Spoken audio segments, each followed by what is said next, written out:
नाज़रीन, ईरानी हमलों के बाद से लेकर अब तक इजराइल के अंदर एक पैनिक है और वहाँ पर कंसर्न है, क्योंकि ईरान ने जो हमला किया है वो बड़ा प्रिसाइज हमला किया है। ईरान ने एयर बेसिस को सक्सेसफुली हिट किया, ईरान ने मूसाद के हेडक्वार्टर को हिट किया, ईरान ने एक और टॉप की इजरायली सीक्रेट एजेंसी शिन बेत के हेडक्वार्टर को भी हिट किया, और इसके अलावा दीगर मिलिट्री बेसिस को, और इसके अलावा इनकी जो गैस की पाइपलाइन थी उसको भी हिट किया।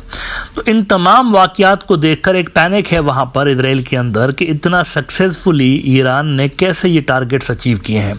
पिछले दिनों हमने देखा कि इंडिया का जो आर्मी चीफ है वो भी बड़ी तारीफ़ें कर रहा था। ये जो पेजर वाला इंसिडेंट हुआ था लेबनान के अंदर, कोई 4000 से ज़्यादा लोग ज़ख्मी भी हुए थे और बड़ी तादाद में लोग वहाँ पर जाँ बहक भी हुए थे, तो इस पर वो तारीफ़ कर रहे थे कि ये जो कवर्ड ऑपरेशन होते हैं उसकी एक बड़ी ज़बरदस्त शक्ल हमें नज़र आई है।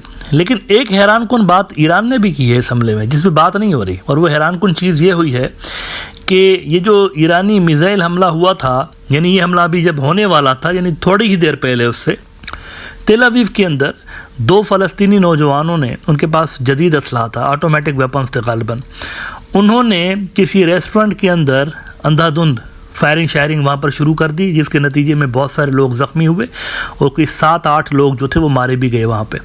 अभी जब पुलिस वाले इनको पकड़ने के कोशिश कर रहे थे तो सायरन की आवाज़ें बजना शुरू हो गई। उसी वक्त ईरान का हमला भी हुआ। एट द सेम टाइम वहाँ पर यह भी देखने को मिला कि लेबनान से भी हमला हो गया था और यमन के हौथियों से भी हमला हो गया था। ये सारे एक साथ हो गए थे। तो अब यहाँ पर कंसर्न की बात यह भी है इजराइल के लिए कि ये सारी कोऑर्डिनेशन नज़र आ रही है, इन तमाम फ्रिक्शंस के अंदर ज़बरदस्त कोऑर्डिनेशन नज़र आई इस हमले में, लेकिन ना अमेरिकन को पता चला ना इजराइलियों को पता चला। तो ये कम्युनिकेशन कैसे हुई है, इनके दरमियान आपस में कोई कम्युनिकेशन हुई होगी ना, तो वो किस तरह से हुई है, ये भी एक बड़ा एक कंसर्न की बात है उनके लिए। अच्छा, अब इजराइल के अंदर ये देखा जा रहा है, गौर व फिक्र किया जा रहा है कि हम इस ह्यूमिलिएशन का बदला कैसे लें, रेस्पॉन्ड कैसे करें। 2-3 ऑप्शंस पे गौर किया जा रहा है। एक बड़ा ऑप्शन तो ये है कि वो कह रहे हैं कि न्यूक्लियर साइट्स पे हमला कर दें, ईरान की जो न्यूक्लियर साइट्स हैं उन पे हमला कर दें, लेकिन ये बच्चों का खेल नहीं है। देखिए, न्यूक्लियर साइट्स पे हमला अगर वो करेंगे भी तो कोई गारंटी नहीं कि वो हमले सक्सेसफुल होंगे, कोई गारंटी नहीं, क्योंकि आज तक अमेरिका ने ऐसा कोई बॉम्ब बनाया ही नहीं है, कोई ऐसा वेपन बनाया ही नहीं है जो कि ईरान की न्यूक्लियर साइट्स को हिट कर सके, उनको डैमेज कर सके। ऐसा कोई भी उन्होंने वेपन आज तक नहीं बनाया।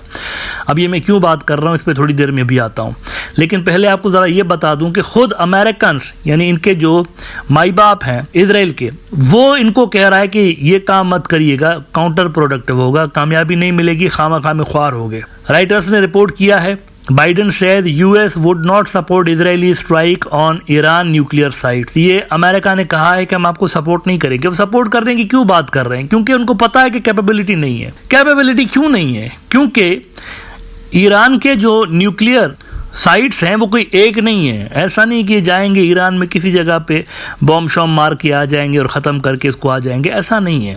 ईरान की जो न्यूक्लियर साइट्स हैं ये कई जगह पर फैली हुई हैं ईरान के अंदर, और अगर इनको हिट भी किया जाए तो सक्सेस के चांसेस बहुत ही कम है। इसकी वजह क्या है?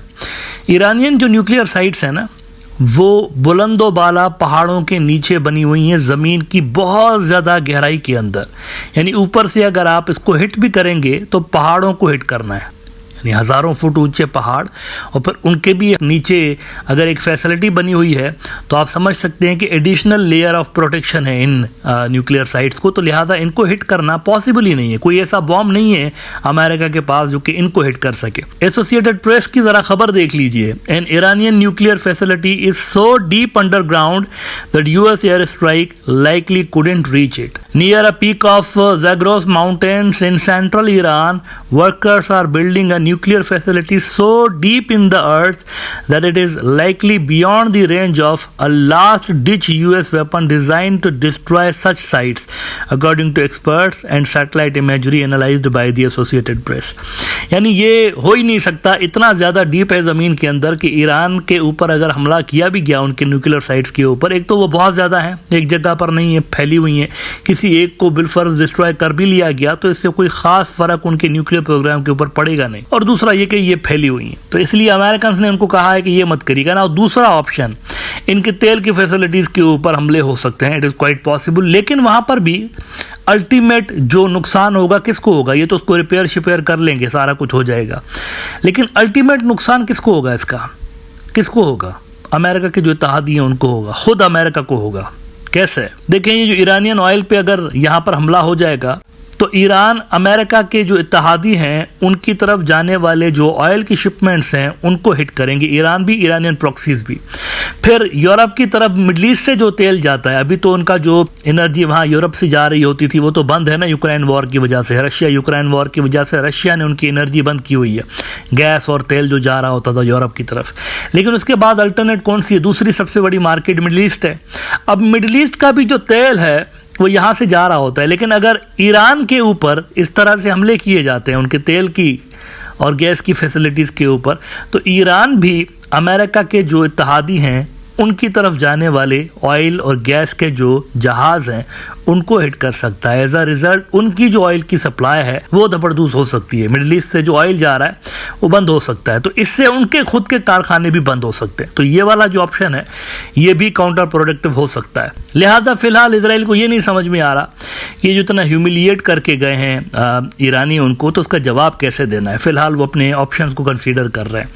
मीनवाइल हिजबुल्लाह ने बड़े सरप्राइज दिए हैं इजराइल को। अभी कोई 400 मीटर लेबनान की सरहद के अंदर घुसे हैं और 400 मीटर अंदर घुसते साथ ही बड़े हमले उनके ऊपर हो गए हैं, जिसमें बहुत बड़ी तादाद में उनके जो लोग हैं इजरायली मिलिट्री के वो मारे गए हैं। अल जजीरा ने रिपोर्ट किया है कि Hezbollah battles Israeli soldiers in southern Lebanon. Israel announces death of several soldiers as UNSC members meet to discuss Iran missile attack against Israel. कदम रखा है लेबनान में और कदम रखते साथ ही वहां से बौछार उनके ऊपर हो गई है हिजबुल्लाह के हमलों की, और उसके नतीजे में बड़ी तादाद में उनके जो सोल्जर्स हैं वो मारे गए। अब ये जो वेडनेसडे का दिन गुजरा है, कल वाला जो दिन गुजरा है, तो वेडनेसडे वाले दिन ये हुआ है कि 7 मजीद फौजी, से पहले 10 की खबर आ रही थी और आज 7 मजीद फौजी जो है वो मारे गए हैं। अल जजीरा कहता है कि Hezbollah says its fighters have battled Israeli forces who crossed the border into southern Lebanon, as the Israeli military said at least 8 soldiers have been killed in the fighting in Lebanon. The Israeli army announced that 7 more soldiers have fallen. It said in a statement on Wednesday after announcing the death of a first soldier in Lebanon earlier in the day. The soldiers were killed in 2 separate events, military officials said. तो आते साथ ही उनको शदीद resistance का सामना Hezbollah की जानिब से करना पड़ रहा है। 400 यार्ड सिर्फ ये अंदर घुसे, फिर वापस चले गए। अब ये फिर अंदर घुसने की कोशिश कर रहे हैं, लेकिन इनको हिजबुल्लाह की तरफ से बड़ी भरपूर रेजिस्टेंस का सामना करना पड़ रहा है।